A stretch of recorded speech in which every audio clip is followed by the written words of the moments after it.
na nossa aula, porque nós vamos tratar de aspectos importantes, dúvidas importantes, tá bom? Quero falar sobre novidades. O uso do capião tem uma grande novidade, hein? Todos os advogados que atuam na área, no direito imobiliário, regularização de imóveis, tinham que saber disso, né? Que nós estamos vivendo a fábrica dos cursos, um monte de gente querendo ensinar você a regularizar imóveis e pouca gente tem propriedade sobre o assunto. Eu percebo isso, né? Infelizmente, poucas pessoas têm propriedade sobre o assunto. Então, o que nós vamos falar agora é algo que está impactando, sim, nas regularizações de imóveis.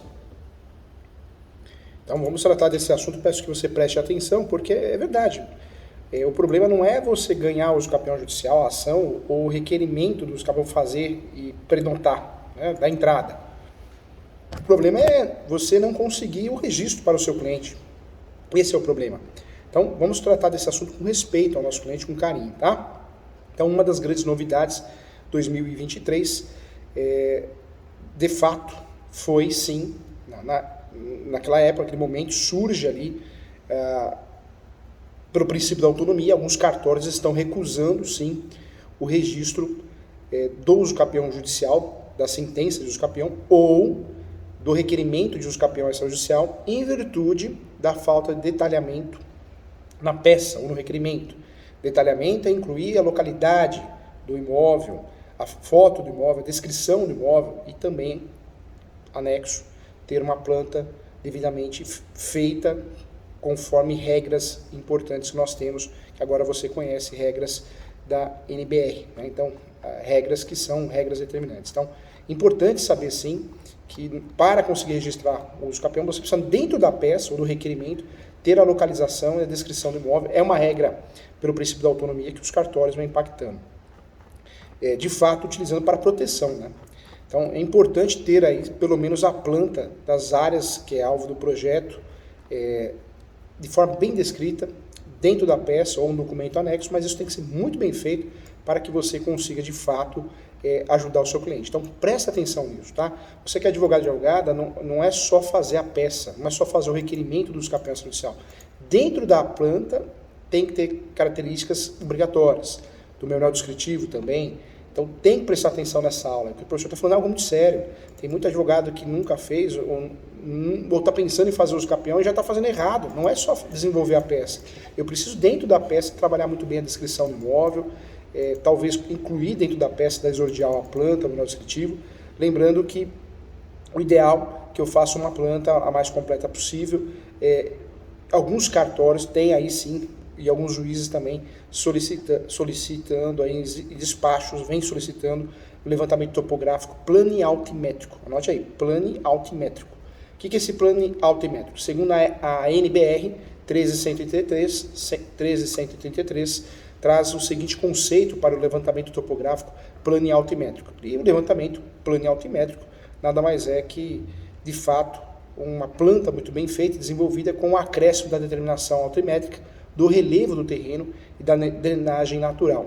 É uma planta topográfica que tem classificações de uma planta cujo desenho da topografia, além dos elementos planimétricos, também possui elementos altimétricos, né? Ou seja, as coordenadas X, W, Z. Então, é importante sim que a gente saiba pedir para o topógrafo utilizar a planta adequada para que isso possa impactar na procedência do pedido. Então, muita atenção em relação a isso, tá? Não é um simples croquis. Já falei que mapa e planta tem regras. Croquis não. Croquis é um desenho, a gente faz do jeito que quer. Mas mapas e plantas têm regras para que tenham validade. É claro que é importante também a assinatura do posseiro, se possível a assinatura dos confrontantes em algumas situações importantes, mas a gente precisa, sim, se atentar a isso, porque não é só peticionar, conhecer a lei, mas é sim uma situação que eu preciso conhecer um pouquinho mais da prática para conseguir regularizar esses imóveis no Brasil, tá bom? Então, importante sim. Eu trago para você também, gente, o conceito, né, o que é topografia, definição, e o objetivo é que você possa atuar na área com qualidade, tá? Então, vamos lá. Topografia é a descrição de um lugar, definida como a ciência que estuda as características naturais ou artificiais presentes na superfície de uma localidade. Utilizamos os dados coletados na topografia em diversas áreas, como edificações, sistema viário, loteamentos demais, né? Saneamentos, mineração, indústria. Então é importante saber, tá bom? Essa classificação. O objetivo da topografia, eu trago para você primeiramente que o principal objetivo da atividade topográfica é a obtenção da planta topográfica, em que sua elaboração necessitam de dados coletados durante um levantamento topográfico. Entretanto, as atividades de um levantamento topográfico são oriundas da norma brasileira, a 13.183, de execução de levantamento topográfico, definindo, sim, como conjunto de métodos e processos que, através de medições de ângulos horizontais e verticais, de distâncias horizontais, verticais e inclinadas, inclusive, como instrumento adequado à exatidão pretendida. De forma primordial, implanta, assim, e materializa pontos de apoio no terreno, determinando suas coordenadas topográficas.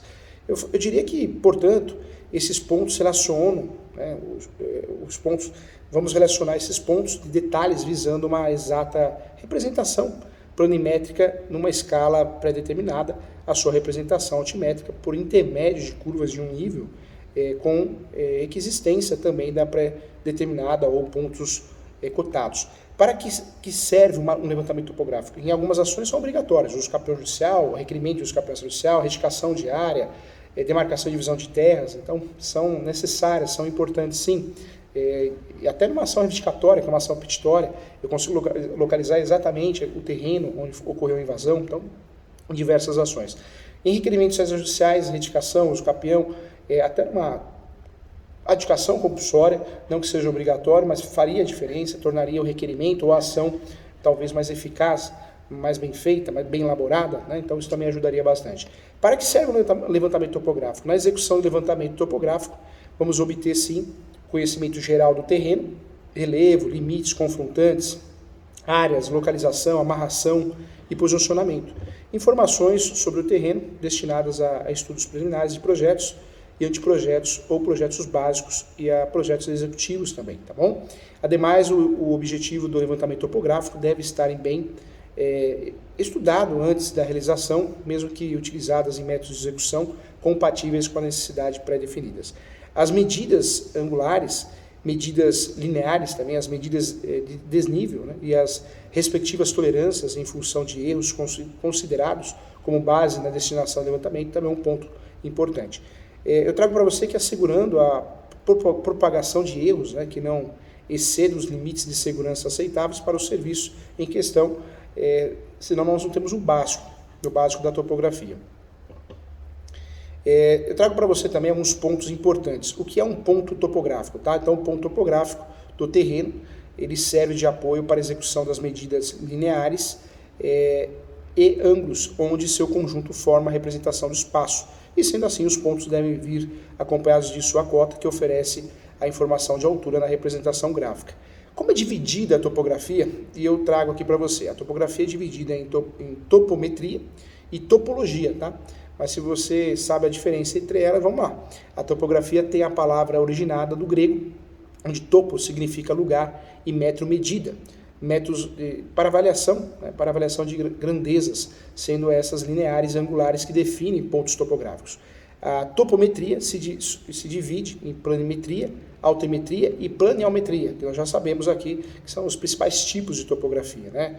A planimetria atua no plano horizontal, consiste em obter os ângulos e as distâncias horizontais para a determinação dos projetos dos pontos do terreno para a representação no plano topográfico. A altimetria, as medidas são feitas no plano vertical, onde obtemos os ângulos horizontais e verticais, as distâncias, inclusive horizontais, e os diferentes níveis também. Já a planiometria associa a planimetria e a altimetria, a junção das duas, nós conversamos sobre isso também, tá bom?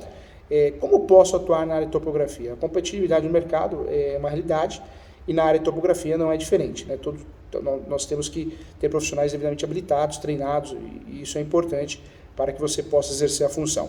O que faz um topógrafo? Trabalhar com plantas, desenhos, de imagens.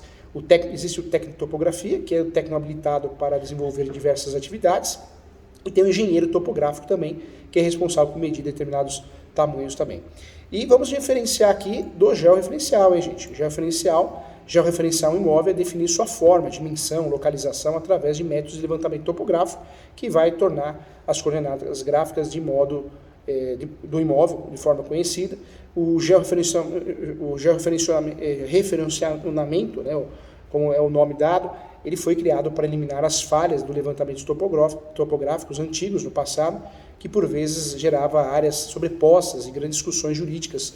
E aí nós temos uma lei, que é a Lei 10.267 de 2001, 10.267 de 2001, que tornou obrigatório o georreferenciamento de área de imóvel rural na escritura para alteração nas matrículas com mudanças de titularidades, remembramento, desmembramento, parcelamento, modificações de área e alterações relativas aos aspectos ambientais, respeitando os prazos previstos. Tá? O INCRA, em atendimento ao que preconiza também a Lei 10.267, exige que esse georreferenciamento seja executado de acordo com a norma técnica, como o georreferenciamento de imóveis rurais, que impõe a obrigatoriedade de descrever seus limites, caracterizadas as confrontações através do memorial descritivo, executado por um profissional habilitado, que é o profissional que tem com a emissão devida da anotação de responsabilidade técnica, a ART, por parte do CREA, inclusive, contendo as coordenadas de fato, tá bom?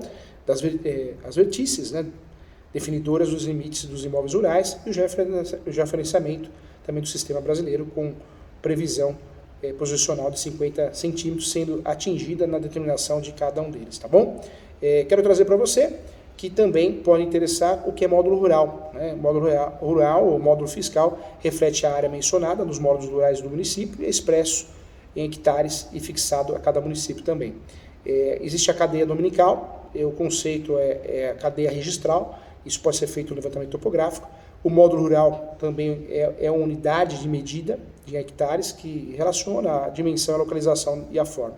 Existe o CECIR também, que é o cadastro, é a prova do cadastro do imóvel rural, indispensável para desmembrar, arrendar, hipotecar, vender ou ainda partilhar amigavelmente ou judicialmente áreas rurais, tá bom? Então, importante também, o CCR, né, também, o agronegócio possui a sua mecânica de financiamento, várias espécies de títulos de créditos próprias, né, e 2 delas acabam gerando muita confusão. A CPR, que é a Cédula de Produto Rural, e a CCR, né? Então também é importante você saber.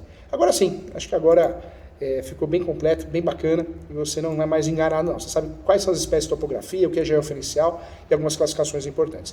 E isso tudo, quando exigido, é uma novidade em relação ao uso capião, eu falei, mas também demarcação de terra também nas suas exigências por parte dos cartórios e por parte do judiciário. Um abraço e até a próxima, gente. Muito obrigado.